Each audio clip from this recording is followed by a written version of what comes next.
أعوذ بالله من الشيطان الرجيم. بسم الله الرحمن الرحيم.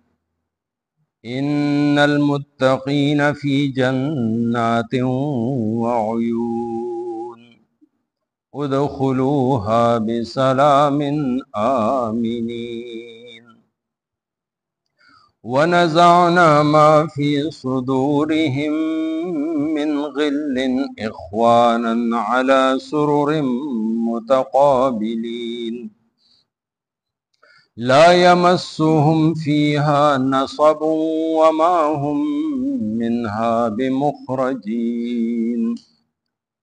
نبئ عبادي أني أنا الغفور الرحيم وأن عذابي هو العذاب الأليم. صدق الله مولانا العظيم. ان المتقین بیشکا پرہیزگاران با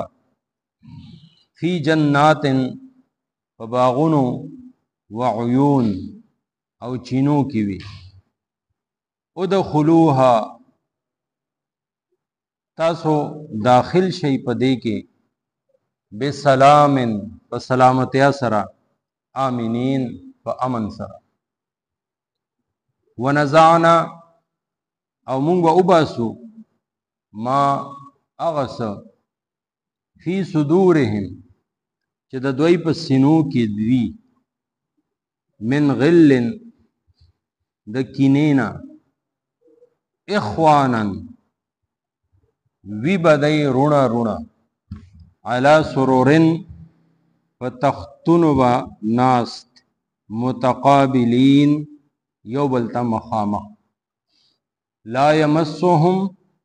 نبرسی دویتا فیها پدے کے نصبن ستکلیف وما هم او نبا دوی منها ددینا بمخرجین یستلش. نبئ خبر ورکا عبادی زما بندگانو تا انی انا کہ بیشکا ز الغفور بخن کے الرحیم مہربان یم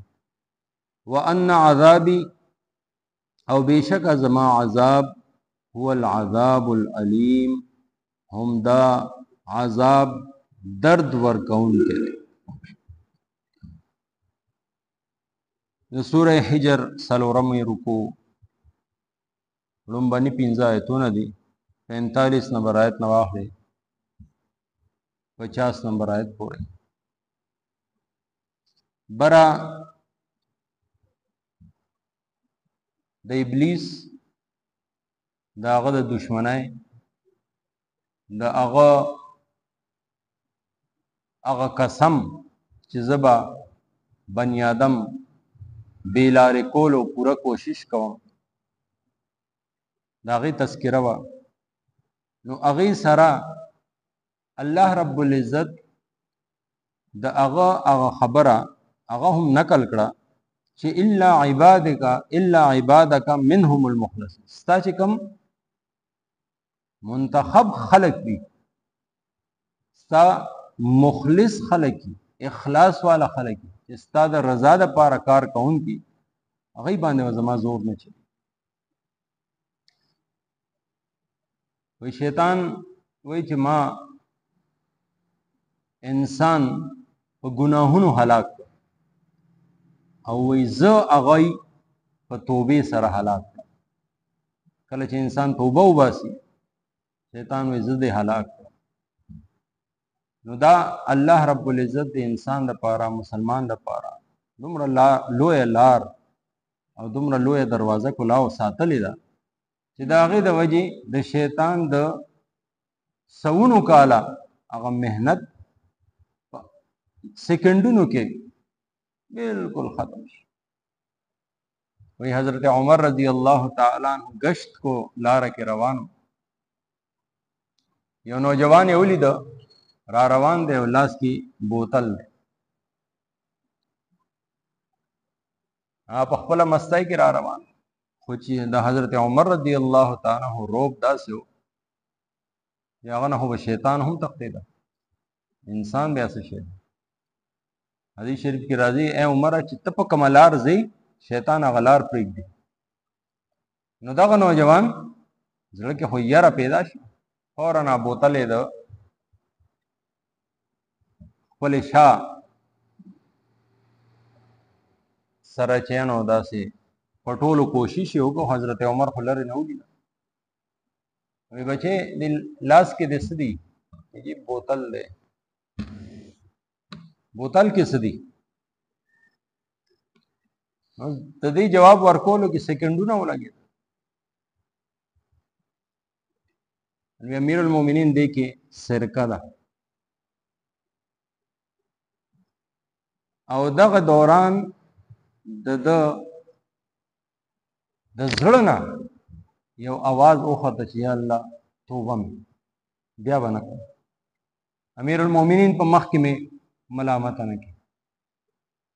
عزت را له وساتي نن نه مې توبه بیا به نه کوم یعنی سکندونو کې د زړه نه په جبه هم څه نه دی ویلي توبه پخا او صحیح رښتینې وباسره امیر المؤمنین ته بوتل واغسته چک یې کړه نو هغه واقعي سرکه نو د دې نوجوان هغه ارادې سره چې هغه پخه توبه وباسه حدیث شریف کې راځي التوبه الندمه توبه دا ملامتیا ده بس زړه کې ملامت شه الله ته بس توبه نو چې انسان وي توبه وباسي الله رب العزت خوشاله شي او شیطان په خپل سر باندې خاورې چې او هو تا خو زما ټول مهنتونه کوششونه ټول ضایع کړ د شپې مې در باندې ګناهونه وکړ د ورځې مې در باندې وکړ په تنهایۍ کې مې در باندې وکړ په ګڼه کې مې در باندې وکړ او تا یو یې توبې سره هر څه را روان دا یو جوړه کپڑے دا وینځلو د پاره د دې خیره لر کولو د پاره دا صفا کولو د پاره بالټه وبو پکاري او د شپېتو اتیا او سلو کالو ګناهونه کفر او شرک وینځلو د پاره یو ساس کې د مچ د سر برابر د سرګنا اوخ کې راو بید دا هم کافی او چې د الله په دربار کې قبول شي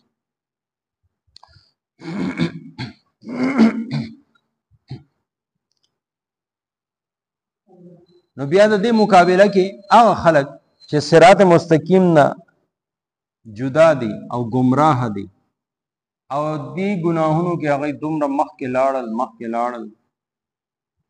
چې یا خو ایمان ونه او یا د گناهونو کثرت سره ایمان په نه واغستل شي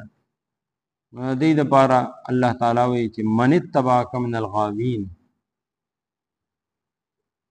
چې ستا کم تابعداري کون کی دي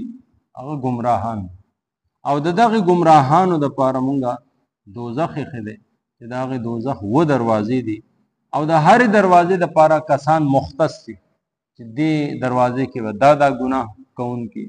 دې کې ودا کفر او شرک والا دا ټول د پاره نو د دې بالمقابل او خلق چې تقوا اختیار کړ ایمان او تقوا فی جنات و باغونه بی چینه بی نهرونه بی هر قسمه چې انسان دا غي سوچ هم نشي کولای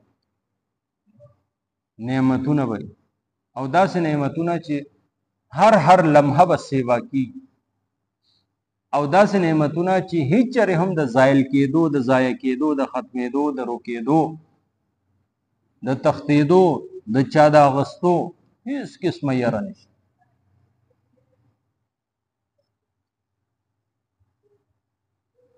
یو ځل نبی علیہ الصلوۃ والسلام ناسو یو بوډای رااله د جنت تذکره وشوه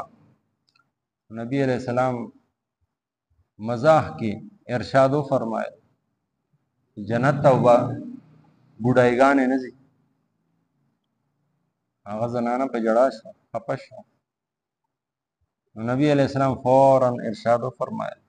چل دکې به بوډاګان نه هلته به ټول ځوان شي،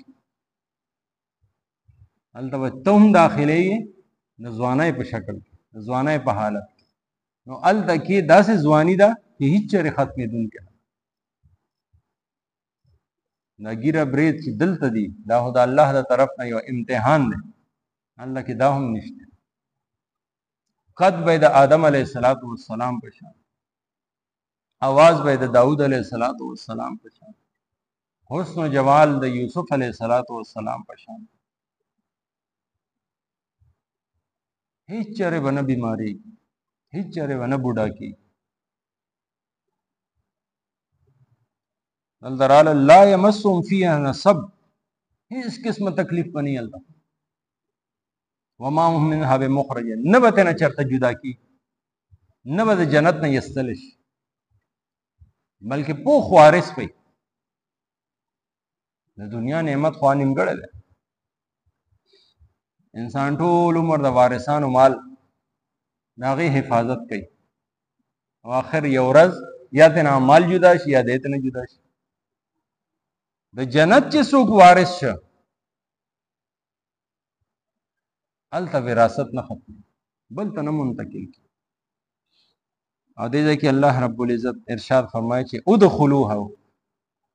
دې ته به وویل شي داخل شي بسلام، سلامتیا سره، آمنین، امن سره. نه خو امن د ختمېدو دی، نه سلامتیا د ختمېدو دی، همیشه همیشه الله کې به د فرښتو د طرف نه سلامونه به راځي، د الله رب العزت د طرف نه به سلام راځي. سلام قولا من رب الرحیم، سوره یاسین کې راځي چې سلام دی وي، دا قول دی، دا خبره ده من رب الرحیم، د رب د طرف نه چې ډېره مهرباني کوونکی. دلته صفت رحیم استعمال، رحیم دا خاص مسلمانانو لپاره، دا قیامت پر ورځ د دې اظهار کیږي. بیا الله رب ال بل خبره ارشاد فرمایي دنیا کې بعض خلک داسي چې خپل کې ناراضتیا، ناراضګي یو بل سره چې نه لګي، خامخا هم کېدی شي او څه خاص وجه سره هم کېدی شي. خو یې ایماندار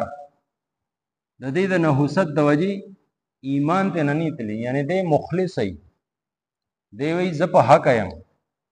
او په دغه حالت کې د دنیا نه لاړ چې ایمان سلامت و. الله رب العزت وی چې جنت کې دغه دواړه کسان چې داخل شي، دواړه جنتیان، نو جنت کې زړونه به الله رب العزت صفا کړي. نزعنا، مونږ به یې راوباسو زړه کې چې دا کم کینه او بغض حسد دی دا به ترې مونږ وباسو. من غلن، که معمولي غونډه کې هم د چا دپاره په زړه کې بغض وي او د هغه دپاره څه کینه وي یا څه نفرت وي، هغه به د الله رب العزت په حکم سره وځي. اخوانن، رونه رونه بشي، علی سرر متقابلین، بیا به یو بل سره ناستي، مخامخ به ناستي، ګپ شپ به لګوي، خوشحاله به. یعنی د بعضو زړونه داسې دي چې دنیا کې په اعمالو سره هم نه صفا کېږي، هغه به هم هلته صفا کېږي. خو کوشش دا پکار دی چې ایمان خطا نشي، ایمان اصل. لا یمسهم فیها نصب وما هم منها بمخرجین، نه بس تکلیف یا نه به دلته نه وتلي. بیا الله رب العزت دې دوه آیتونو کې خپل دو صفات طرف ته اشاره وفرمایله چې لومبی خو زما بندگانو ته ووایه چې بخون کې زه یم، مهربان زه یم، آخرت کې به زه رحم کوم، آخرت کې به زه بخښنه کوم، زما نه علاوه بل څوک نشته. نو د هغې رحمت او د هغې بخښنې دپاره ځان قابل جوړ کړئ، مستحق جوړ کړئ، لایق جوړ کړئ، خپل ځان کې دنیا کې دا صلاحیت پیدا کړئ چې الله رب العزت تاسو باندې نازل رحمت وکړي. وان عذابي هو العذاب العلیم، او د دې د وجې چې زه غفور رحیم یم، ګناهونو باندې ګوره زړورتیا مه کوئ، ولې چې بل طرف ته زما چې کوم عذاب دی هغه ډېر دردناک عذاب. الله رب العزت خپل دواړه د صفاتو رخ انسان ته مخامخ، اگر چې قرآن کریم کې راځي ورحمتی وسعت کل شی، د الله رحمت په هر څیز باندې غالب تر دې پورې چې د الله په غصه او په غضب باندې هم غالب دی. خو د دې دا مطلب نه دی چې انسان د ګناهونو په دې نیت سره کوي چې الله بخښونکی دی. نه، دا خو ډېره بې شرمي شوه چې پلار راته څه وایي نه نو جان بوجھ کر د هغه نافرماني انسان کوي. نه، دا مناسب نه. نو ځکه الله رب العزت دواړه صفات دلته بیان کړ. ټیک ده چې غفور هم یم، بخښونکی یم، رحیم هم یم، رحم هم کوم، او عذاب العلیم هم زه ساتم. الله تعالی دې مال تاسو له ټولو مؤمنانو په قرآن او سنت باندې عمل کول توفیق راکړي. ان المتقین بیشکا پرهیزګاران با فی جنات باغونو وعیون او چینو کی وی ادخلوها تاسو داخل شي پدې کې بسلام فسلامتی اسرا آمینین فامن سرا ونزعنا او مونږ به وباسو ما اغس فی صدورهم چې د دوی په سینو کې دي من غلن د کینینا اخوانن وی برونا رونا علی سرورن فتختنو ناست متقابلین یو بلتا مخامخ لا یمسهم نبرسی دویتا فیها پدیکی نصب ستکلیف وما هم او نبدوی منها ددینا بمخرجین یستلشی نبئ خبر ورکا عبادی زما بندگانو تا انی انا چې بیشک از الغفور بخون کے الرحیم مہربان یم وان عذابی او بیشک زما عذاب هو العذاب هم دا عذاب العلیم درد ورکون کے دے. آمین. الحمدللہ رب العالمین والصلاة والسلام علی سید الانبیاء والمرسلین وعلى آلہ واصحابہ اجمعین. ربنا ظلمنا انفسنا وان لم تغفر لنا وترحمنا لنكونن من الخاسرین. ربنا لا تزغ قلوبنا بعد إذ هديتنا وهب لنا من لدنك رحمة إنك أنت الوهاب. رب ارحمهما كما ربياني صغيرا. وصلى الله تعالى على خير خلقه محمد وآله وصحبه أجمعين برحمتك يا